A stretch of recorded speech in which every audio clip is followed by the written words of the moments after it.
Madame la Présidente, Madame la Ministre, Monsieur le rapporteur, mes chers collègues, nous examinons, j'allais dire une fois de plus aujourd'hui, non pas une proposition de loi, celle-ci est nouvelle, mais une loi qui s'inscrit quand même en quelque sorte dans la continuité, vous l'avez évoqué Madame la Ministre, de la loi LRU. Au fond, c'est aller, je disais tout à l'heure à mon président Collin, c'est au fond aller jusqu'au bout. On a voté l'autonomie des universités et cette proposition de loi nous permet d'aller à une étape supérieure. Alors, j'ai entendu évidemment toutes les remarques, toutes les réserves qui sont faites par certains de nos collègues qui sont certainement justifiées, mais moi je pense qu'il faut toujours aller de l'avant. Voilà. Et il faut aller de l'avant, il faut, dans ce monde qui va si vite et qui va à grande vitesse, eh bien, il faut coller au changement, s'y adapter, s'y plaquer dessus et avancer parce qu'il faut que nos universités soient au niveau international. C'est ce qui, d'ailleurs, même si c'est dans le désordre, permet l'article 2, mais ça a été largement évoqué. Alors, depuis longtemps, mes collègues du RDSE et moi-même, nous nous sommes prononcés sur l'autonomie des universités. Il était donc logique, c'est ce que je viens de dire, d'aller jusqu'au bout de cette idée et de donner aux universités qui sont déjà maîtres d'ouvrage de leurs biens immobiliers les moyens dont disposent classiquement un propriétaire sans être toutefois propriétaire.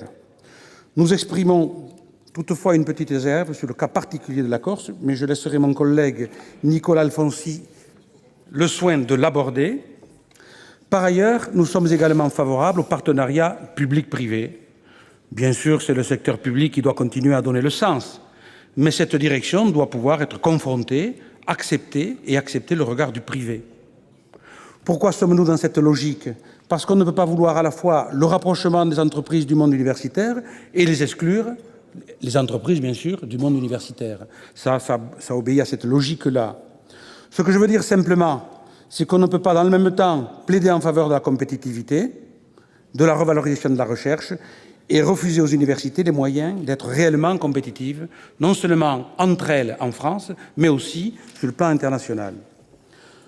Alors, j'entends des critiques sur ce rapprochement public-privé, mais au fond, quelle différence y a-t-il entre une société d'économie mixte et un partenariat public-privé? Moi, j'en vois pas franchement. Voilà. Et c'est une pratique courante dans nos collectivités, d'ailleurs, quelle que soit leur appartenance politique. Venons-en maintenant aux autres dispositions de la proposition de loi qui nous occupent. Et tout d'abord à l'article relatif à l'élargissement des compétences des pôles de recherche et d'enseignement supérieur. Là encore, nous souscrivons à cette proposition qui nous semble aller dans le bon sens. En effet, dès lors que les établissements membres de ces pôles ont la possibilité d'exercer des compétences en commun, il paraît logique de leur octroyer également la possibilité de délivrer des diplômes. En outre, notre commission a apporté des garanties supplémentaires pour encadrer les conditions de cette délivrance. Ces garanties nous semblent suffisantes et nous permettent donc de soutenir l'article de ce projet de loi.